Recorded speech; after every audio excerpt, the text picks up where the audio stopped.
सगळ्यात महत्त्वाचं या रस्त्याला अनेक अडचणी होत्या. मी ज्यावेळेस संसदेमध्ये खासदार म्हणून गेलो त्यावेळेस मी पहिलं 22/7/2024 गडकरी साहेबांना एक पत्र दिलं आणि त्या पत्रामध्ये सांगितलं की जो कॉन्ट्रॅक्टर त्या कॉन्ट्रॅक्टरला ब्लॅकलिस्ट करा, कारण ते काम गेले 8-9 वर्षापासून चालू आहे, पण ते काम पूर्णत्वास जात नाही, फक्त खड्डे खांदून ठेवलेले. त्यानंतर गडकरी साहेबांनी तो कॉन्ट्रॅक्टर ब्लॅकलिस्ट केला. नंतर नवीन एक टेंडर ओपन झालं, पण नवीन टेंडर ओपन झाल्यानंतर ज्या निविदा भरण्यात आलेल्या होत्या त्यामध्ये फक्त 2च कॉन्ट्रॅक्टर निविदा भरल्या आणि त्यामध्ये एकाच कॉन्ट्रॅक्ट डिस्क्वालिफाईड झालं. त्यामुळं फक्त एकच जर निविदा राहिल्यानंतर ते नियमात न बसल्यामुळे ते सुद्धा नंतरची निविदा कॅन्सल करण्यात आली.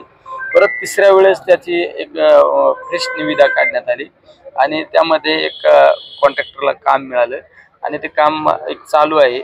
खऱ्या अर्थाने आज कामाची पाहणी करत असताना बऱ्यापैकी एक समाधान आज थोड्या प्रमाणात वाटतंय, पण बऱ्याच ठिकाणी अजूनही काम अपुरं आहे. पण आता अधिकाऱ्यांशी चर्चा केल्यानंतर हे काम डिसेंबर 26 पर्यंत काम पूर्ण झालं जाईल, कारण कुंभ मेळ्याच्या आधी हे काम पूर्ण होईल. आज तुम्ही पाहिलं असं राहुरी पट्ट्यामधील एका बाजूचा लेअर टाकण्यात आलेला आहे, तिकडे देऱ्याच्या तिथं ओव्हरब्रिज मंजूर झालेला आहे.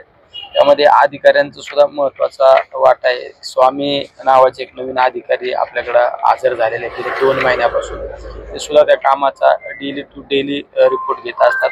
मी सुद्धा ज्यावेळेस जिल्हाधिकारी कार्यालयासमोर उपोषण केलं त्यावेळेस त्यांच्याकडून एक बार चार्ट घेतला की त्यामध्ये प्रत्येक महिन्याला किती काम केलं जाईल.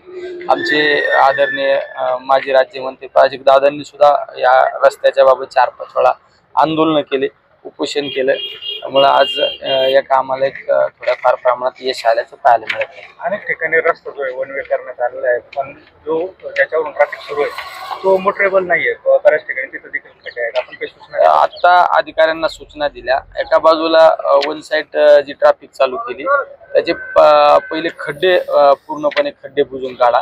त्यांनी त्या पद्धतीने खाली कॉन्ट्रॅक्टरला सूचना पण केल्या, कामाला पण सुरुवात झाली आहे.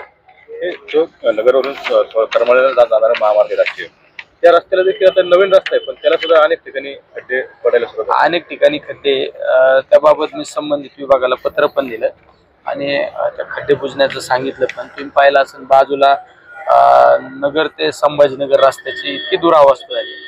त्यावेळेस सगळ्यात प्रथम मी नगरच्या जिल्हाधिकारी कार्यालयात त्या ठिकाणी मिटिंग घेतली आणि त्या अधिकाऱ्यांना सूचना करून त्याचे पॅचअप काढायला त्या ठिकाणी लावले. काही ठिकाणी पॅचअप काढले, काही ठिकाणी पॅचअप काढायचं काम चालू आहे.